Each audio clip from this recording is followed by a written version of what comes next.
Hello and welcome back. This is video number 7. Let's talk about custom audiences. Now, when I showed you the visual mind map of how everything works and the different scenarios, we talked about custom audiences being a ad targeting option that lets you find people who either took an action or either didn't take the action that you wanted.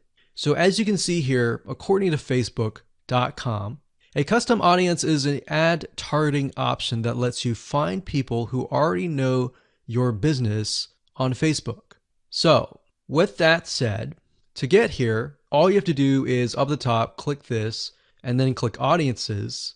And then you'll see a drop down menu that says create custom audience, and you want to click that. Now, you will see an option on creating a lookalike audience, but that's not what we're going to do. You don't really want to create a lookalike audience until you have run enough Facebook ads and you've collected a certain amount of data to know that the lookalike audience is correct.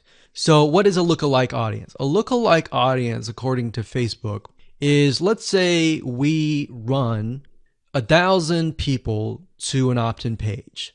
And out of 1,000 people, we have about 100 people who opt in. Now, out of the 100 people that opt in, we want to figure and reach similar people based on the 100 people that converted.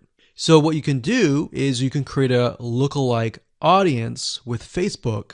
And what Facebook will do is it'll go out into the database and find people that are very similar to the people that have opted in.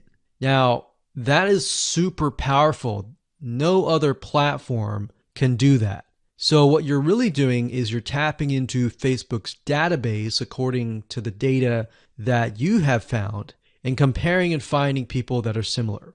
You could do that with a purchase. Maybe you have 1,000 people that visited a sales page. And out of those people, we have eventually 100 people that buy. So we want to find 100 people that are similar. So that's what a lookalike audience is.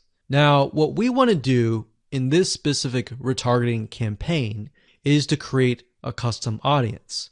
So these are the different custom audiences that you can create. Now, I'm not going to talk about how to create one just yet. We'll talk more about that in the next video. But as you can see here, as far as custom audiences go, you can find, let's say, for example, an email list of your customers or your subscribers and upload them here. And then you can retarget them. So maybe somebody opted in for a freebie. You could upload that here and you can retarget them and try to get them to purchase a product that might be similar to what they signed up for. So even though they fulfill the action of signing up and giving you their email address, you can still retarget them. They're still potential buyers. Website traffic, you can create a custom audience based upon people who visit your website. So we could say anybody who visits our opt-in page or anybody who visits our blog posts, we want to retarget them. It doesn't have to be that. It can be people who opted in and who saw the next page. Or maybe they clicked a button and they saw a next page. It doesn't matter what page it is. You can do any page that you want. As long as the Facebook pixel is on it, you can track it, you can create a custom audience.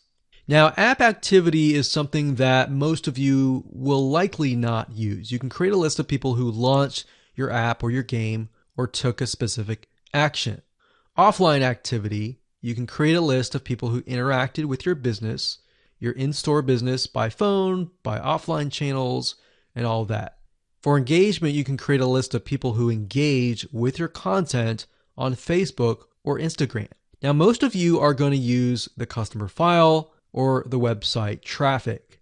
Very, very few people actually use the app activity or the offline activity unless you have a local business. So one of these two, most likely you're going to start out like this if you don't have a list. So you'll start here. So now that you understand the different types of custom audiences that you can create, without overwhelming you, let's move on to the next video and we'll talk about how to create the custom audiences correctly.